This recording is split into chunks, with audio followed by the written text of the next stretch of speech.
Praise the lord. యేసుక్రీస్తు వారి పరిశుద్ధమైన నామంలో మీ అందరికీ వందనాలు శుభాలు తెలియపరుస్తూ ఉన్నానండి. మీకా గ్రంథం 7వ అధ్యాయం 15వ వచనం, నేను జనులకు అద్భుతములను కనపరుతును అని దేవుని వాక్యం సెలవిస్తుందండి. మనము ఆయన పేరు పెట్టుకున్న దేవుడు మనకు అద్భుతంగా సహాయం చేస్తారు, అద్భుతాలు అవుతాయని మనం చూస్తామండి. అంటే ఈ లోకంలో ఎవరైతే చేయలేమని అంటారో దేవుడు చేసి చూపిస్తారని దేవుని వాక్యం సెలవిస్తుంది. ఈ లోకంలో దేవునికి అసాధ్యమైనది ఏమైనా ఉన్నదా అంటే ఏమీ లేదండి. దేవునికి సమస్తము సాధ్యమే. ఆయన బైబిల్ గ్రంథంలో చూసుకున్నప్పుడు ఎర్ర సముద్రాన్ని పాయలు చేసిన దేవుడు మనుషుల ద్వారా అయితే కుదరదు. యెహోషువ గారి కాలంలో పాత నిబంధనలు మనం చూసుకున్నప్పుడు అయితే సూర్యుడిని చంద్రుడిని అదే స్థానంలో యుద్ధం జరిగేంత వరకు అదే స్థానంలో ఆపేటువంటి దేవుడండి. మనుషులైతే సూర్యుడిని చంద్రుడిని ఆపగలుగుతామా? దేవుడి అద్భుతాలు ఎంతో గంభీరంగా ఉంటాయండి. ఆయన అద్భుతాలు ఆయన గొప్ప కార్యాలు చేస్తారు. ఏమంటే భూమి ఆయన చేతి సృష్టి అండి. ఆయన నోటి మాట ద్వారా జీవరాశులన్నీ కలిగించారు. అయితే మనుషులైతే ఆయన చేతులతో చెక్కుకున్నారండి. దేవుడు మనుషులను అంతగా ప్రేమిస్తూ ఆయన అద్భుతాలు తమ జనుల ఎదుట చూపించి ఆయనని సేవించాలి అని యేసుక్రీస్తు వారు కోరుకుంటున్నారు.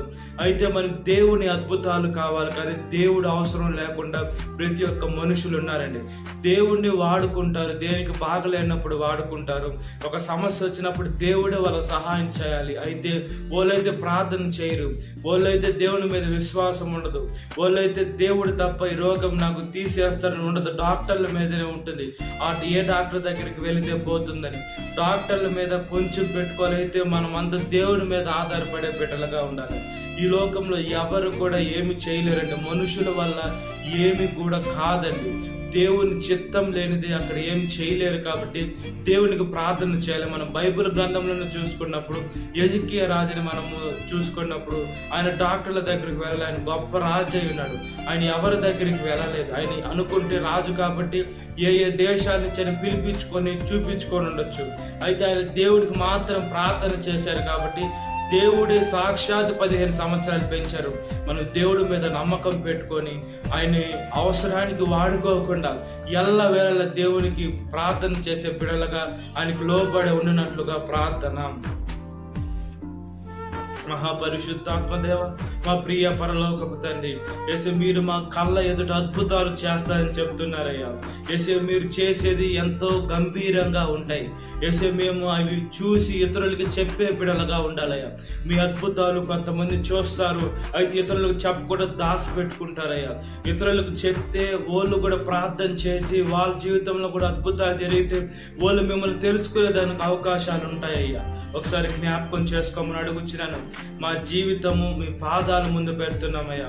మీ వాక్యము మా పాదములకు దీపమై ఉంటుందయ్యా. యేసు మా త్రోవకు వెలుగైన మీ వాక్యాన్ని బట్టి స్తుతులు స్తోత్రాలు.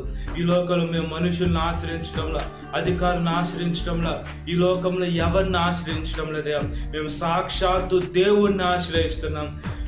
మిమ్మల్ని ఆశ్రయిస్తున్నాం. ఒకసారి జ్ఞాపకం చేసుకోమని ప్రాధాన్యపత్రం ప్రతి ఒక్క సమస్యను తీసివేసి ఏసే మీ మార్గంలో నడిచే మంచి మనసును దయచేయమని సాతాను శోధన ప్రతి ఒక్క బిడ్డను విడుదల దయచేయండి. ఈ వాక్యం పెట్టిన ప్రతి ఒక్క బిడ్డని పేరు వచ్చిన జ్ఞాపకం చేసుకోండి. ఇదేన కాలపు యేసుక్రీస్తు వారి పరిశుద్ధమైన నామములో మీకు తలుచున్నాను నా పరలోక తండ్రి. Amen. Praise the lord. God bless you. Have a great day.